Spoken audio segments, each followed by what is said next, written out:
Jay Monahan from the PGA Tour, the commissioner, who joins us now live with Jay. I guess perspective of 5 weeks. 5 weeks ago today, we were sitting next to each other at TPC Sawgrass and had no idea that the world would change this much. What have you figured out here in the last 5 weeks about your organization and the PGA Tour as you've tried to find a way to get back on the golf course?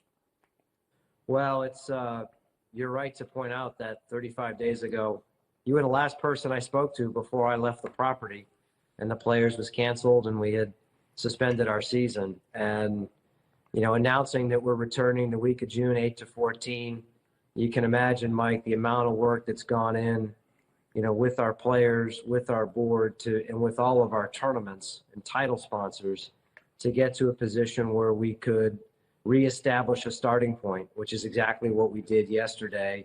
Right. A starting point of June 8 to 14 with the Charles Schwab Challenge and tournaments that'll take us through the FedEx Cup playoffs and ultimately the start of our 2020-21 season. So that's been our focus, alongside really trying to figure out, in establishing that schedule, how do you do so in the safest, most responsible manner?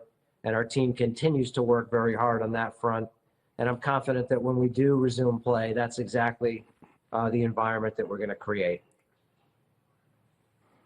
And the Charles Schwab Cup gets it started at Colonial Fort Worth and going from there. Jay, obviously there's a rework of the schedule, trying to figure it out. One of the things that I think was very valuable here, all the relationships that you and the heads of the other golf organizations have built really showed at this crisis time for the sport, because you were able to piece a schedule together and at least give the players a reasonable run of what it might look like as we try to find a way to play as much golf as possible for the rest of this year and this season.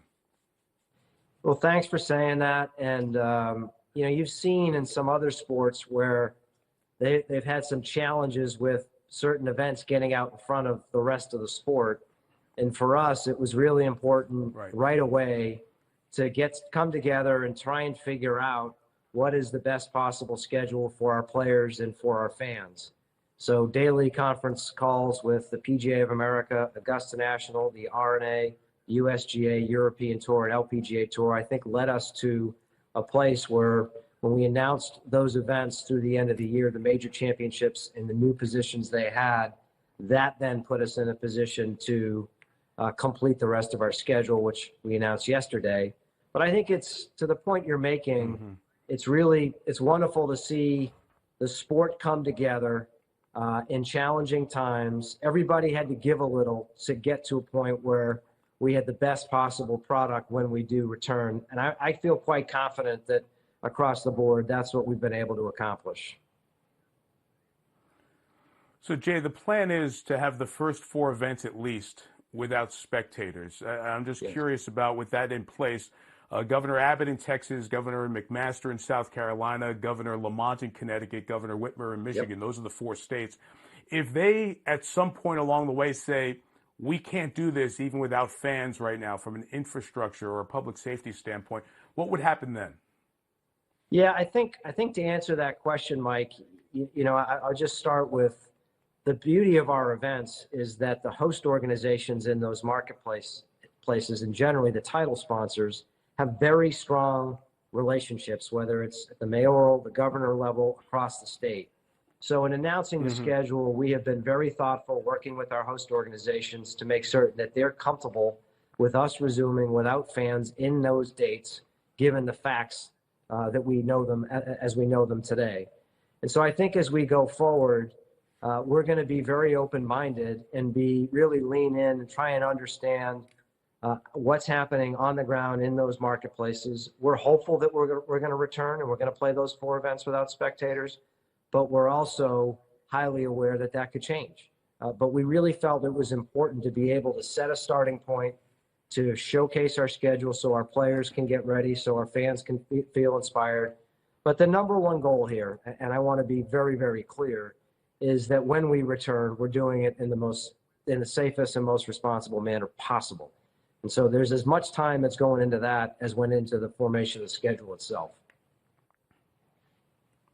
and the virologists and the other scientists are constantly talking about testing and testing before we start getting together. And as we know, any of us who play golf, it naturally lends itself to social distancing relatively easily and allows you to play the game at a competitive level still. But what about the testing for the infrastructure that has to be there, whether it's the people broadcasting it, the people who are the volunteers who help the infrastructure of the event, the players, the caddies? What level of testing do we need to be at to get back at Colonial? Well, that's something that we're working on, right now, and we're going to continue to work on as we get closer to the reemergence of PGA Tour golf. But I think that the fact, I would start off with, we need to have widespread, large-scale testing across our country. We are going to need to be able to test players, caddies, and other constituents before we return. But we need to do so in a way that's not going to take away from the critical need that we're currently facing. And we feel confident, based on the advice that we're getting from medical experts, that we'll be in that position. And our team right now is thinking about, we've reached out to all of our players. We know we have 25 players that are outside the U.S. right now, 35 caddies.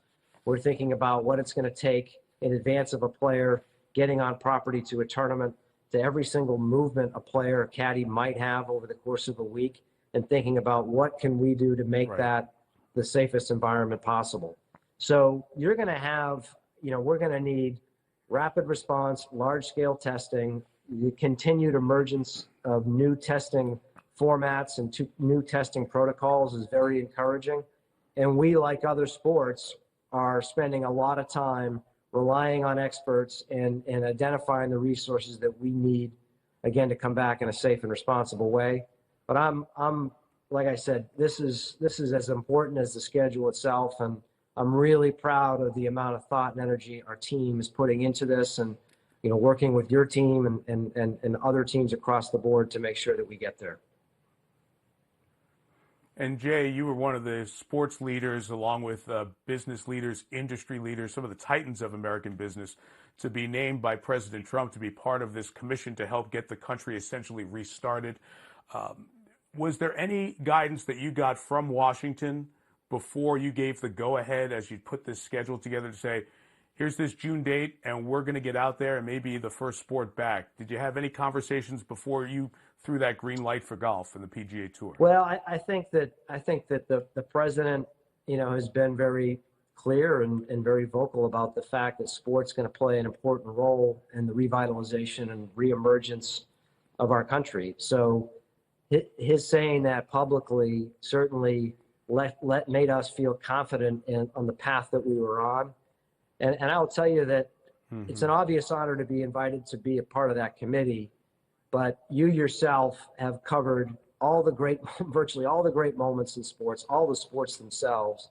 And the one thing that's so inspiring about this is that this situation has caused us all to come together and to think about our industry and how our industry responds, in addition to how we do so as individual sports. And the amount of communication and sharing has certainly been helpful to the PGA Tour, and I'm hopeful that what we're experiencing and our plans are helpful to others. Well, it'll be great if we can get to that June date at Colonial and get this whole thing started and see some sports. Fans will love it for sure. And the tour has been a leader in a lot of endeavors in sports and could be a leader in this space as well.